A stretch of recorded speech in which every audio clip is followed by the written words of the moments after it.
प्यारे बच्चों नमस्कार। देखिए मैं रत्नेश शुक्ला आप सभी के लिए क्लास 11th के बच्चों के लिए IIT JEE मेंस से मोशन इन प्लेन चैप्टर से एक नया क्वेश्चन लेकर के आया हूं।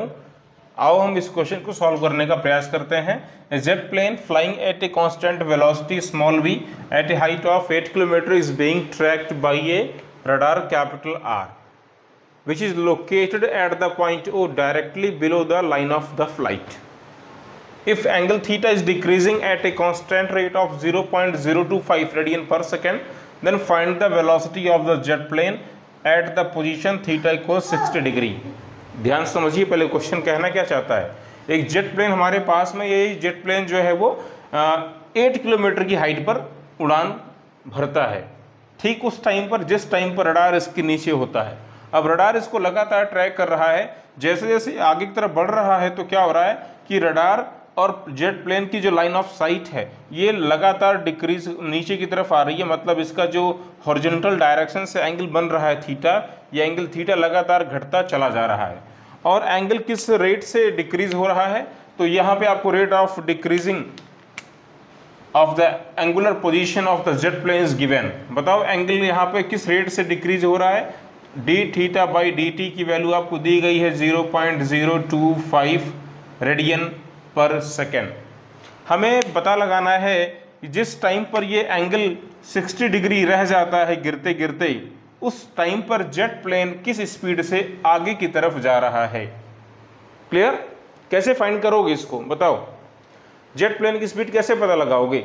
चलो मान लेते हैं कि चलो स्टार्टिंग में रडार, ये रडार की पोजीशन तो आर है और ये जेट प्लेन पॉइंट मान लो ये ए से उड़ान भरता है और अभी जहां ये पहुंचा ये पॉइंट मान लो बी है। तो जेट प्लेन कुछ डिस्टेंस ट्रेवल किया होगा जब ये एंगल 60 डिग्री बना रहा है। मान लो चलो इसने ये जो डिस्टेंस ट्रेवल करी है ये डिस्टेंस x है along the direction of the motion of the plane. Clear? तो बेटा अगर हम समझें इस ट्रायंगल में, ट्रायंगल ARB अगर इसकी बात करें, देखो ये एंगल थीटा है तो ठीक अल्टरनेट एंगल हमारा B बन रहा होगा, ये भी एंगल थीटा होगा। In the right angle triangle अगर हम बात करें ARB, यहाँ अगर हम अप्लाई कर दें tan थीटा, तो मुझे जरा बताओ tan थीटा की वैल्यू क्या मिलेगी। tan थीटा की वैल्यू क्या मिल जाएगी, परपेंडिकुलर अपॉन बेस, यानी थीटा के सामने का परपेंडिकुलर। मान लो इसकी जो हाइट वो h है 8 किलोमीटर और ये डिस्टेंस x है, तो tan थीटा की वैल्यू क्या हो जाएगी बताओ, h/x। हमें क्या फाइंड करना है, हमें फाइंड करना है जेट प्लेन की स्पीड, यानी कि distance travelled in per unit time along the direction of motion. यानी हमें x की ज़रूरत है तो हम x को यहाँ से फाइंड कर लेते हैं। x इक्वल्स क्या मिल जाएगा बताओ, h/tan थीटा, या मिल जाएगा आपको h cot थीटा। इस चीज़ को आप नोट कर लें। ठीक, जेट प्लेन एक कांस्टेंट वेलोसिटी से आगे की तरफ प्रोपगेट कर रहा है। हमें ये x मिल गया है। अभी हमें वेलोसिटी को फाइंड करना है, तो वेलोसिटी क्या होता है बताओ। Velocity is the differentiation of position with respect to time. So velocity of the jet plane that is the dx/dt। हमें इसको टाइम के रिस्पेक्ट में डिफरेंशिएट करना पड़ेगा, बस ये इतना काम कर दीजिए आप। तो डिफरेंशिएशन आप इधर भी करेंगे, क्या हो जाएगा dd of h cot theta. अब ध्यान से देखो, ये तो थीटा का फंक्शन है cot थीटा और हाइट तो कांस्टेंट है, तो पहले हम इसको थीटा के रिस्पेक्ट में डिफरेंशिएट करेंगे। तो बताओ जरा क्या हो जाएगा, ये h आ गया सामने आपका dd theta of h cot theta into क्या हो जाएगा d θ/dt। देखो ना भाई, ये थीटा से थीटा कैंसिल हो जाएगा, डी थीटा हमने एक तरीके से समझाने के लिए मैं आपको बता रहा हूँ। पहले हम चूंकि थीटा का फंक्शन है तो इसको हम थीटा के रिस्पेक्ट में डिफरेंशिएट करेंगे, वापस थीटा को टाइम के रिस्पेक्ट में डिफरेंशिएट कर देंगे।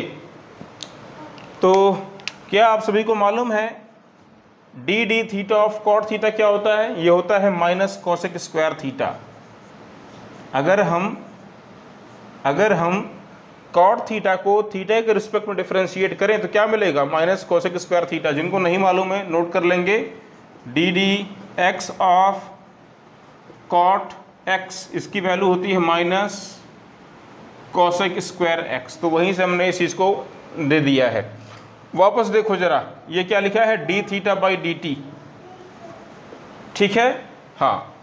अब एक काम कर दीजिए, सारी वैल्यू को आप रख दीजिए। आपको क्या जेट प्लेन की हाइट मालूम है? बिल्कुल आपको इसकी हाइट मालूम है। जेट प्लेन की हाइट कितनी है? 8 किलोमीटर है, यानी कि 8000 metre into cosec square theta. जिस टाइम पर ये बात कर रहा है स्पीड की, उस टाइम पर ये एंगल क्या बन रहा है? 60 डिग्री, यानी थीटा की वैल्यू क्या है? 60 डिग्री। यहाँ पे रखिए कॉसेक स्क्वायर 60 डिग्री इनटू ये minus D theta upon D T को साथ में कर लीजिए।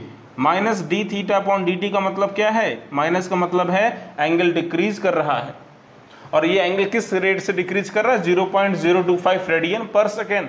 यानी ये आपको सेम यही वैल्यू आपको जो दी गई है वो आपको यहाँ पे रखनी है।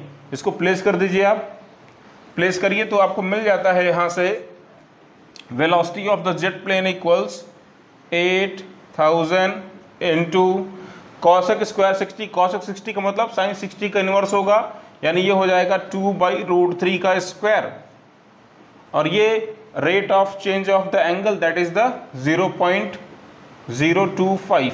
इसको मल्टीप्लाई कर लीजिए, आप इसको मल्टीप्लाई कीजिए। देखिए ये 000 से डेसिमल खत्म हो जाएगा, यानी कि 8 इंटू 25 इंटू 2 का स्क्वायर 4, 3√3 का स्क्वायर 3। आंसर आपका आ गया मीटर पर सेकेंड में। यही है जेट प्लेन की स्पीड, यानी कितना हो जाएगा जरा बताओ मुझे। तो ये कितना बना आपका? ये 800/3 metre per second. This is the speed of the jet plane. इसको हमें किलोमीटर पर सेकेंड पर आवर में भी कन्वर्ट कर सकते हैं। अगर इसको हम कन्वर्ट करें किलोमीटर पर आवर में, क्या करना पड़ेगा? 1 metre per second equals 18/5 kilometre per hour. तो जरा इसको सिंप्लीफाई करो, आपका आंसर किस में आ जाएगा? किलोमीटर पर आवर में। इसको सिंप्लीफाई कर दो, 3 6 18, यहाँ आ जाएगा 6 6 6 8 48 एंड 00। ये 100 को 5 से डिवाइड करो, क्या आ जाएगा आपका? 20, यानी आपका आंसर क्या बन जाएगा? 960 किलोमीटर पर आवर। यही है जेट प्लेन की स्पीड। इसी स्पीड से हमारा जेट प्लेन आगे की तरफ प्रोपगेट कर रहा है। समझ गए?